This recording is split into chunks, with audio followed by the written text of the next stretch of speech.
سلام ملا عالم كونكم نمدباتين ما سمرت كاتل دلهم كبرات عزبتنا كما يتعلو دلومين عاقم يبكي يجبلنا مدب حيزنا قريبنا لنا كسافت سايم مدبنا مسانا هاتنحو بخبري يقدم سينما سمري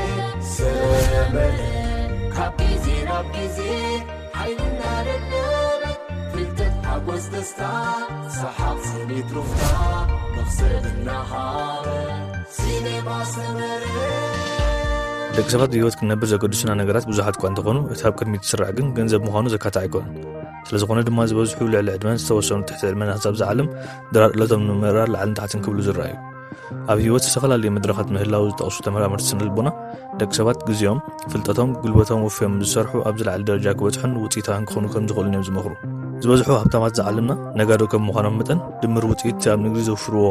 ገንዘብ ሓሳባት ድኻምን ጻዕርን መወዳእቱ ዓወት ሒዙሎም ከም ዝመጽእ ዝንገር ናይዚ ኣብነት ክኾኑና ዝኽእሉን ብተደጋጋሚ ዝጥቀሱን ድማ እቶም ነዚ ሓደ ፍቱዋት ዕሹጋት ምግብታት ዓለም ኮይኑ ዘሎ ኑቴላ ዝፈጠሩ ስድራቤት ኣብ ቅድሚት ይስርዑ ኣብዚ እዋን ኣብ ዓድላን ሃብታማት ካብ ዝበሃሉ ነጋዶ ሓደ እዚ ኣብ ስእሊ ንዕዘቦ ዘለና ጆቫኒ ፌሬሮ ኮይኑ ብዝውንኖ መጠን ሃብቲ ኣብታ ሃገር ኣብ ቅድሚት ከም ዝስራዕ እዩ ዝንገር ዋላ እኳ ብምስሊ ይኹን ብቪድዮ ነዚ በዓል ጸጋሪ እኛ ዘይንፈልጥ ተኾና ንሱ ካብቲ ዘፍርዮ ፍርያት ዝጠዓምና ሰባት ግን ኣዝና ብዙሓት ኢና እዚ ወነኒ 31 ቢልዮን ዶላር ዝኾነ ኣውፋርን ሃብታምን በዓል ጸጋ ነዚ ሕጂ ዝውንኖ ዘሎ መጠን ገንዘብ ብኸመይ መገዲ እዩ ኣምፂኡ ዳርጋ ዝበዝሕ ፍርያቱ ዝዓደገ ሰብ ከም ዝፈልጦ እዩ ዝሕበር ጆቫኒ ኣብ ዘዋን ኣብ መላእ ዓለም ተዘርጊሑ ብዝርከብ ትካላቱ ከባቢ 40,000 ሰራሕተኛታት ቆፂሩ ዘስርሕ ዘሎ ኮይኑ ኣብ ዓለም ተፈላጥነት ክረክብ ዘኽኣሎ ነገር ሓደን እንኮን ምዃኑ እዩ ዝረብ እዚ ኣብ ስእሊ ንዕዘቦ ዘለና በዓል ሃብቲ ኣብ 2019 ጥራይ ከባቢ 9.62 ቢልዮን ዶላር ኣታዊ ዝሓፈሰ ብምዃኑ ካብቶም ኣብ ውሽጢ ሓደ ዓመት ርኡይ መክሰባት ዝረኸቡ ሰብ ጸጋ ተባሂሉ ኣብ ዝበዝሐ ፍልጣት መጽሔታት ክወፅእ ክኢሉ ምንባሩ እዩ ዝጥቀስ ሃብታም ዓመታዊ ሚልዮናት ሓሊፉ ቢልዮናት ክሓፍስ ዘኽኣሎ ናይ ንግዲ ዓውዲ እንታይ ምዃኑ ብደረጃ ዓለም ዝፍለጥ ብምዃኑ ብዙሕ ጻዕርን ድኻምን ዝሓተ ከም ዘይነበረ እዩ ዝረብ ምክንያቱ ጆቫኒ ካብቶም ሃብታማት ሰብ ትካላት ዝነበሩ ወለዱ ዝወረሶ ናይ ስራሕን ፈጠራን ልምዲ ኣብ ናይ ንግዲ ህይወቱ ዝያዳ ካልኦት ዕዉት ክኾን ዝሓገዘ ምንባሩ እዩ ኣብዚ እዋን ጆቫኒ ወናኒ ካልኣይ ዝዓበየ መፍረ ቸኮሌት ዓለምና ኮይኑ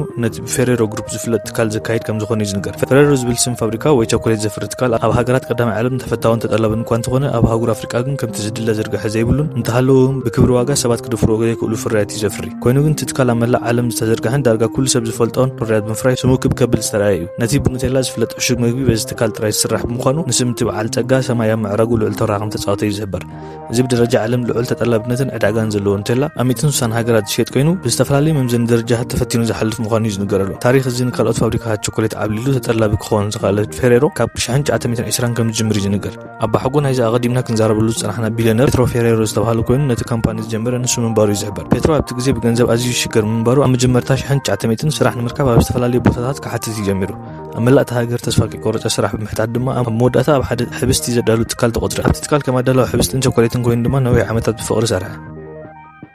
ማሳለ እዋን ዓድላን ኣብ ጽቡቕ ኩነታት ብዘይምንባራን ኩናት ይውላዕ ብምንባሩን ፔትሮ ሃገሩ ገዲፉ ምስ ስድራቤቱ ናብ ምብራቕ ኣፍሪቃ ጋዕዘ ምስ ዘጋጠመ ኩነታት እንዳተቓለሰ ድማ እቲ ዝሓዞ ሞያ ምስራሕ ሕብስትን ቸኮሌትን ከማዕብሎ ብዙሕ ጻዕርታት ኣካየደ ክሳብ 1938 ዓመተ ምህረት ድማ ነቶም ኣብ ኣፍሪቃ ዝነበሩ ናይ ጥላን ዓሳክር ሕብስትን ብሽኮትን ብምቕራብ ሰርሐን ገዚፍ ኣታዊ ክረክቡን ካኣለ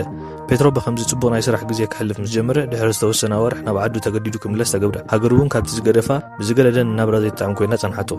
ቆልዓ ሰበይቲ ሒዘኸ ሕጂ ናበይ ዝኸደ ኢሉ ዓቕሉ ጽብብ ኣብቲ ግዜ ቀዳማይ ኩናት ዓለም ድሮ ተጀሚሩ ብምንባሩ ድማ ዝኾነ ንግዲ ከፊት ህይወቱ ክመርሕ ከም ዘለዎ ምስ ነብሱ ቃል ኣተወ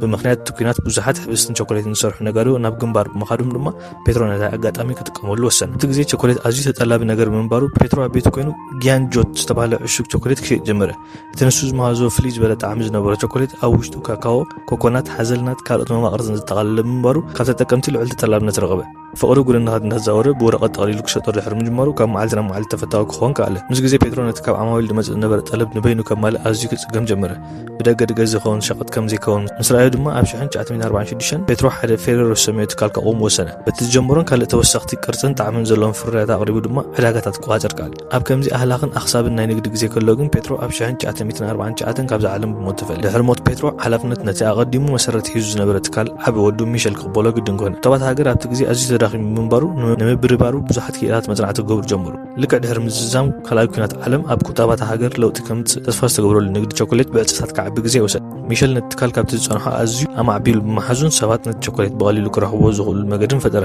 ኮይኑ ግን ዓቕሚ ናይቲ ሽዑ ዝነበረ ሰብ ድኽም ዝበለ ብምንባሩ ሚሸል መትሓዚ ቀይሩ ብዝሓን ዝኾነ ዋጋ ናብ ዕዳጋ ከወርዶ ጀመረ ኣብ ጥርሙዝ ዝመስል መትሓዚ ብምዕሻግ ድማ ነቲ መሸጣ ቸኮሌት ብምሕሳር ብተዓጻፊ ክዓቢ ወሳኒ ተራ ተጻወተ እዚ ሱፐር ክሬማ ዝተባህለ ሓድሽ ፍርያት ኣብ ዕዳጋ ምስ ወረደ ብብዝሒ ክጥለብ ካብ ምጅማሩ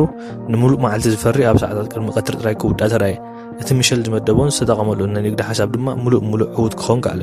ካብቲ ሃገር ሓሊፉ እውን መሓውር ናይ ትካል ናብ ጀርመን ብምስፋሕፋሕ ዕዳጋታቱ ክዕቢ ጀመር ጀርመን በቲ ኩናት ተጎዲኣ ብምንባራ ድማ ኣብቲ ሃገር ጨንፈር ናይ ትካል መኽፋት ኣዝዩ ቀሊል ኮይኑ ረኽቦ ሚሸል ቀፂሉ እውን ናብ ቤልጅየምን ኣውስትራልያን ሰራሕተኛታቱን ትካሉን ኣስፍዐ ኣብቲ ግዜ ቁጠባ ጀርመን ጥልያን ኣዝዩ ክውስኽ ብምጅማሩ ድማ ነቲ ናይ ንግዲ ሓሳቡ ብኻልእ መልክዕ ከማዕብሎ ወሰነ እዚ ዝነበረ ፍርያት ተወሳኺ ካካዎ ባተርን ምውሳኽ ድማ ነዚ ሕጂ ኑቴላ ተባሂሉ ኣብ ድኳናትን ሱፐርማርኬታትን ንረኽቦ ቸኮሌት ኣብ 1964 ከፍሪ ከኣለ እቲ ዕሹግ ቸኮሌት ኣዝዩ ፍቱው ክኸውን ብምኽኣሉ ድማ ሚሸል መሓውር ንግዱ ብምስፋሕፋሕ ናብ መላእ ዓለም ክበጽሕ ከቢድ ስራሕ ሰርሐ ከም ውጽኢቱ ድማ ኣብ 1970ታት ሚሸል ኣዝዩ ገዚፍ ክበሃል ዝኽእል ኣታዊታት ክረክብ ተራእየ ምስ ግዜ ዕድመ ክደፍእ ዝጀመረ ሚሸል ነቶም ክልተ ጆቫንን ፔትሮ ጁኒየርን ተባሃሉ ደቁ ናብ ናይ ንግዲ ዩኒቨርሲቲ ብምምዝጋብ ብልዑል ወጻኢታት ከምሁሮም ወሰነ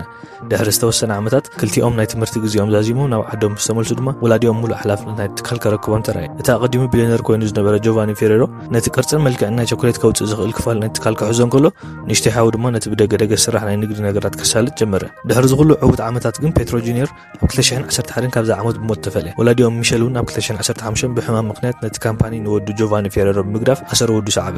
እቲ በይኑ ዝተረፈ ጆቫኒ ትካሉ ነቲ ካብ ወላዲኡ ዝወረሶ ፌሬሮ ዝብል ስም ጥራይ ሒዙ ከይተርፍ ኣበርቲዑ ምስራሕ ጀመረ እቲ ትካል ንምስፋሕን ኣብ ላልነቱን ንምርጋፅን ድማ ለይትን ቀትርን ሓርኮትኮት ምባል ነቲ ኢሉ ተሓሓዙ ካልኦት ካምፓኒታት ናቲ ውድድር ክኣተዋ ምጅማረን ጆቫኒ ዝኾነ ነገር ክበላሓት ከም ዘለዎ ተረድአ ከም ውፅኢቱ ኣብ 2015 ነቲ ቶርንቶስ ዝተባሃለ ቸኮሌት ዘፍሪ ትካል ብ$170 ሚልዮን ዓደጎ ቀፂሉ እውን ኬሎግስ ዝተባሃለ ግዙፍ ትካል ክዕድግ ግዜ ወሰደ በዚ ደው ከበለ እውን ነቲ ኣብ ኣሜሪካ ዕዳጋታት ረኺቡ ዝነበረ ፌሬራ ዝተባሃለ ትካል ብ$1.3 ቢልዮን ዓደጎ